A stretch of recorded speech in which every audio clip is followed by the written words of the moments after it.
I would like to ask around going to Flint. One of the things that April Cook and Pastor Hawkins told me about was the gentrification.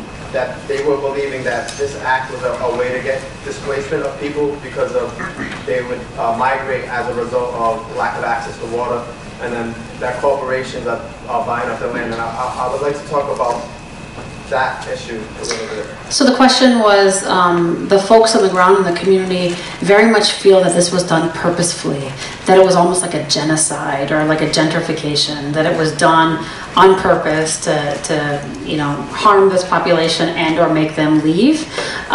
I personally have no evidence, one way or the other, but I'm not surprised that this is how people feel, because this is kind of what's been happening to Flint for decades.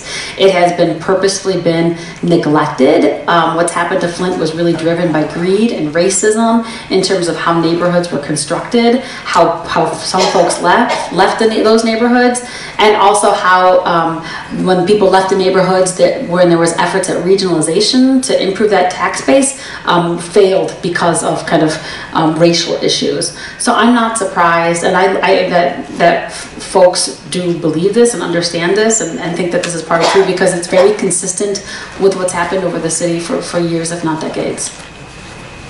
So Flint has, so we've had we have had a drop in our population, and we've lost about half of our population from what was kind of the heyday of the city in the 1970s, 1980s. We're now under 100,000 people.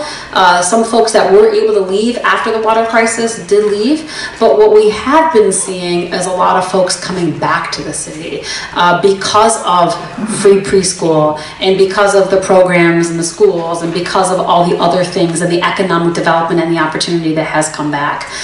So there is been an anecdotal increase, but we don't have the raw numbers yet.